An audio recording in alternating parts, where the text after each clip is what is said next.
Welcome back to Outside the Box with Lala. Hey y'all, didn't I tell y'all? Didn't I tell ya? Didn't I tell ya? I knew Joe Biden was gonna win. Listen, it was like watching a football game or a basketball game or some kind of game. It was like race to the finish. But the outcome was amazing, okay? Everybody was watching like on the edge. But everything worked out the way it's supposed to. Even though 45 and kind of, he said, it's cheating involved. But when he won 2016, he didn't say it was cheating involved, right? Okay. So we thought Nevada was going to come through. We thought Georgia was going to come through. We thought Arizona was going to come through. But it was PA, okay? PA came through. It was blue. No, let me rephrase that. It was Philly that came through. Philly, I'm so proud of you guys. Philly, where I am from. No, I'm so happy. Philly, we came through, and I'm just so proud of you guys. Even though the president said all bad things happen to Philly, no, all bad things happen to you, 45, not to everybody. But I just want to say yes, and we have Vice President Kamala Harris. She's a sister too. No, y'all got to check up on her, read up on her. She's incredible. She's been doing incredible work. Joe Biden had the best person that's working with him. So I'm excited. I'm excited about this. But welcome back to Outside the Box with Lala. Let's continue. So how do you feel about black and black crime? I hate it. I absolutely hate it. Unfortunately, we kill ourselves more than what we protest about the white people. Talk about it. Or white cops killing us. And I believe they think that they can do it because we don't respect ourselves. We don't care about our lives, so why should they? Okay. So I think we all should be just as outraged. And I personally myself have lost many people, family members and friends, associates to gun violence or any other type of violence from another black person. And it just doesn't make any sense. Unfortunately, I also do believe that the oppression from back in the day, another thing has something to do with it too. Yeah. And all of this is getting worse. And this new generation really just does not care. Like, they have no care, or they're so reckless with it. Even in black on black crime, like back in the day, there used to be a rule: no women, no children. That is off the table now, and I just can't believe like people are just that heartless. I don't understand it. Unless it's like the fence or something, but people are killing each other over pride, over territory, over money, over drugs, and sometimes just random stuff. Like, people could be at the wrong place at the wrong time. Like, I could walk to the corner store right now because my neighborhood, I hear shootings every day. I'm just going to the store. Ain't nobody looking for me, but I'm gonna get shot. Like, no, it gotta stop. So how do you feel about the whole black on black crime? Do you feel like we should have the same energy as we do when if it's cop killing? Yeah, but not saying that I could understand black on black crime, but I can see why it's happening. From them being oppressed for so many years, for the situations they live in, and then being told, a lot of them being told that you ain't never gonna be nothing, you ain't never gonna amount to nothing and stuff like that. And then the surroundings that they don't have people, a lot of them don't have people in their life that's going to build them up and say that. And then when you got the other man, the white man, saying this to them or whatever, and they coming in their neighborhoods and telling them this or that, this and that, you're a drug dealer. They may have never sold drugs a day in their life. But then if you being constantly told something over and over again, like, you're not going to amount to nothing, you're not going to be this, you're not going to be this, you're not going to be this, people going to start, but they're going to start believing that. And then they see the next person in their neighborhood that came up with them or whatever, and like, if they see them getting it or whatever, even though they could do the same thing, but it's like, okay, well, I'm gonna take what he got because I'm being told, or if I'm trying and it's not working for me, oh, this person got it, I'm gonna take it from them. It's just like it's really sad, and it's like we try to understand why it's black on black crime or whatever, and then you have other races. Black crime when it comes to dealing with the protests that we doing with the cops. Yes, also, right? So we want to protest about blue and black, and we're against cops killing, which I understand, right. And we must be against anything to do with black killing. Yeah, so I just feel like they're one and the same or intertwined, and I feel like our people don't really understand that they fit in the same category, because I feel like a lot of the police killing and all that is happening because we don't really work together as a people. To me, personally, So I feel like if we did come together, how we do come together after this bad situation happened, how we protest and stuff afterwards, I feel like we should be more on the forefront when it comes to us hurting our own people also. Okay. So just basically us coming together as more of a community. Yeah. People, should we? As black people working together better, and I feel like should we still have the same outrage as how if we see a cop killing a black person? Should we still be outraged? The same energy. I believe the same energy should be given, because I understand that we say, oh, well, they're paid to protect us, or we already know what they got going on. We already know that they against us. Why we got to deal with them being against us, and then we also got to deal with each other being against us. So I feel like we should come together when it comes to anybody going against us, even if black crime is that we need to keep that same energy. Like when a cop come out here and kill one of us, or let's say a white person kill us, or any other race kill us, we, want to have a riot. Yeah, want to have protesting. A riot, protesting. But when our own kill is, did you see that? No, because no snitching. Because it's a rule of no snitching. But if I see Pookie just go up and kill somebody, I'm supposed to be quiet? Like, no. That's a crime. So it's still a killing of a black person. Yeah. It's still a killing of a person, another human being. Yeah. So like, come on, we gotta get it together and have the same energy. The same energy, basically. So that's my take on it. Like, hey guys, as you guys was listening to some of my beautiful friends that actually, I appreciate you guys again, the ones that volunteered to do this. But they were talking about how Black Lives Matter is important and the movement of Black Lives Matter. Some of you guys might not like this topic, but this topic is intense, but we need to bring light to it because this needs to be talked about. So the focus of Black Lives Movement has always been to advocate for black people killed by the hands of police, right? Let's be honest. So is Black Lives Matter movement, is it just as vocal when black people are killed by another black person? Is it?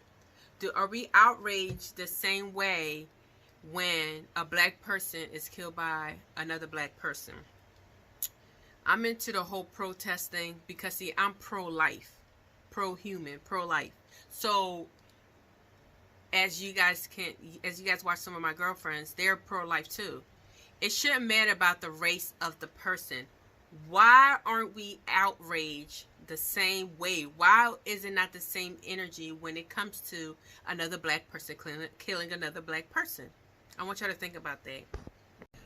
You thought about it? So when we talk about Black Lives Matter, like I say, I'm going to say it again, it shouldn't only matter when a police officer shoot another black person. What about when a black person kill another black person? That's happening in our community. Where's the protest? Where's the outrage? Where is people standing up and saying we're not taking this? We should be outraged. We should be protesting and asking for justice. But a lot of time in our community, we don't. And it's a problem. It's a problem. Because we're allowing it to happen. Why? It's another human being life that's been taken. In our community, we talk about the no snitching rule. See, when we don't tell on one another, but we want to be outraged about cops, but we stand on the street rule of no snitching. So the no snitching rule is an unspoken street rule in the urban community. It's like no tattletelling, no telling the law enforcement of what's going on. So we don't tell the law enforcement, and we don't tell anybody and bring it forward, and we try to protect that person, because that's what you're doing. You're protecting that person. Or what end up happening is we end up, not us, but certain people in the neighborhood will take matters into their own hands. And it's more crime that's happening. So if we're protesting about police officers killing black people, then this whole no snitching rule, it needs to stop. We need to bring light to that, because you guys are allowing these people to get away with it. Number one. Number two, you're handling the law in your own hands, and I get it. I understand you want revenge back. But if you're not doing it the right way, the wrong people can get hurt as well. We don't think about that. So statistics say when people bring up black on black crime, they are implying that black people are more violent towards each other than any other race. While this is wrong, incorrect, because nearly every race is likely to be killed by the same race. Okay, this is what society want to say.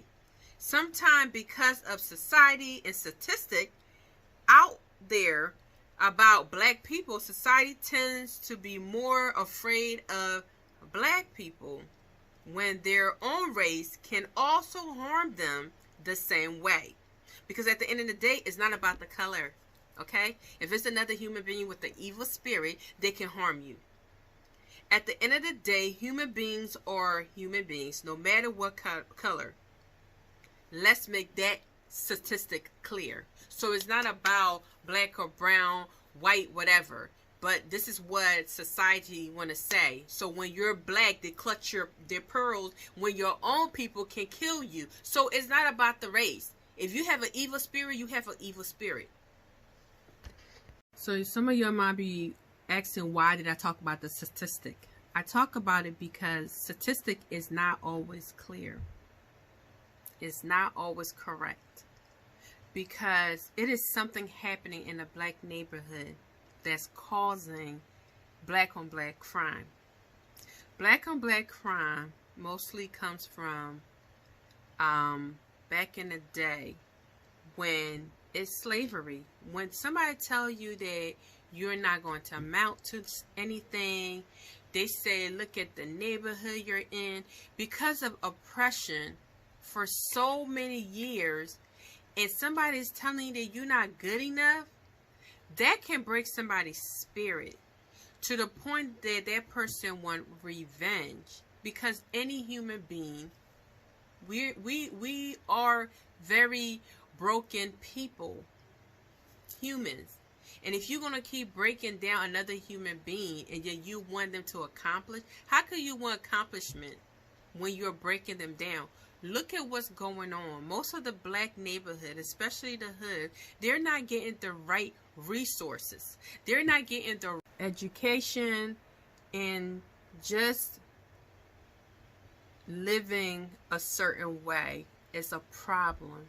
So if you don't have those resources, if you go into the suburban area, education rights, resources rights, everything, they have it all down pat. But if you're not giving the same nutrition value to people who lives in the urban community, you can't have the same outcome. So society and statistically, if you can't apply that same treatment to both sides, then it's a problem, and it caused more crime, and it caused a lot of black on black killing. So some of you guys probably say, okay, Lala, like, how is it that because of the community that the person comes from can cause the different treatments? Remember what I said. The suburban area is treated differently than the urban area, right? So when people start to believe that they're not good enough, and what they look like and the color of their skin is not good enough, they start to prove the world wrong. When they start to prove the world wrong, it's more like a competition. So people start having competition in work area, meaning their jobs. So because you're black, you have to act a certain way when you're at work, right? Also in different classes, like sometimes people are making more money than others, and they move out the urban community into another community. So they have to prove themselves to the other community that they're a better black person. Another example, when you see sometimes, especially the youth, they dress a certain way. They spend more money to look a certain way because you're talking about how bad I am as my skin. So I have to dress a certain way, and my swag have to be different so that I can fit into society, because statistically I'm already judged by the color of my skin. So now I'm in a competition with another black person that look just like me to see who's the better black person. That's what I mean. And I say all that to say that, listen, we all, us as black people, and it's so crazy to say, but we already have the world on our shoulder. We already have to prove to society that we are a better version of whatever statistically they think of us. Now, we also have to prove to one another. A lot of time when people get out the hood or the urban community and they come back, or they want to visit people that they know, those people grow sometimes envy, jealousy, rage. And a lot of black on black killing have a lot to do with jealousy, envy, rage, and what you think you're better than me. Believe it or not, it's true. Because if somebody's already degraded and feeling a certain way, right? So now they look at another black person that is actually moving up and doing something, or getting a better job, or getting a better, it could be basketball, it could be record, like trying to get a music, or it could be just going to school. That bring a lot of rage. And any human being that have envy and rage, what's the first thing they want to do? I have to prove this person whatever they think they are, they're not. And what's the outcome of that? It doesn't always have to be about drug related or anything. At the end of the day, it's a competition. If we already have a competition between one another, we're already being judged by society. Now we are being judged by your own black people. And at the end of the day, it brings a result to black on black crime. We need to work on ourselves, like these ladies say. If we don't take care of ourselves, and we don't show society that we are as great as they are, and we're killing one another, but we're not outraged, and we're not upset, and we don't want to bring these victims, we don't want to bring them justice, it's a problem. We need to come together as a community. We need to start loving on one another. We already have other race looking at us like we are the lowest of the low race, which is not true, because y'all need to read up on the Eve genes. Without black people, there will be no race. Just saying. But we need to understand who we are. We need to understand genetically who we are as a person. There's no reason for competition. There's no reason for jealousy or envy. On top of all that, these victims that are being killed by their own race need to be held accountable. If we're going to hold the police officers accountable, we need to hold our own race accountable. Things needs to change, but it comes from us. If we don't change, how do we rely on other race to change around us? It just doesn't work like that. So I'm not going to be with you guys long. Thank you for watching Outside the Box with Lala. I just want to bring certain things up to light so that we can start discussing it, because black on black killing, it needs to stop. If we're going to hold these cops accountable, then we need to hold these black killings accountable as well. Love you guys. Thank you for watching Outside the Box with Lala. See y'all.